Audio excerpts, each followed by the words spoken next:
ल यसमा हालिदिनु मह हो कि घिउ यो मम्मी मह हो के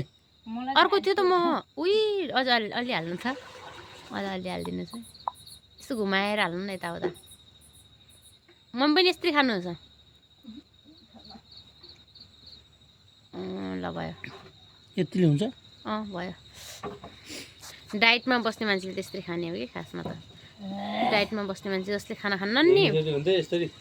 मजा घर गरेर थोत्रो गरेर खाने भन्थे कि एउटा दिएको त्यही पनि थुत्रो खाने दुईटा दिएको उसले मलाई एउटा दियो ए अनि यो त्यही ल्याउनु तपाईँले घर होइन उसले मलाई पहिला एउटा दियो खाने भन्दा तपाईँले त्यो कुप्लुकै खानुभयो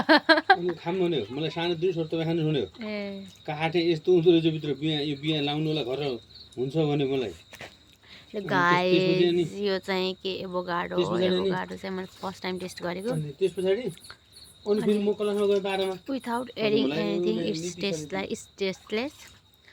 that's why I'm adding here some honey and after adding honey I'm tasting it I don't know how the taste it is but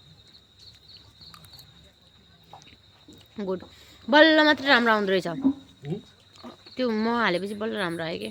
test चाहिँ यस इट्स गुड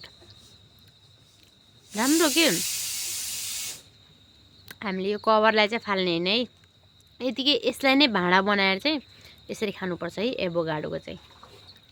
यसको छालालाई यस्तै तान्नु इट्स लाइक कसले भन्यो त्यसै तपाईँ मैले छो खानुहुन्छ कि नै मैले आफूले हालिसकेको बनाइसकेको छु कस्तो राम्रो हेर्नु न यहाँ पक्न हेर्नु राम्रो छ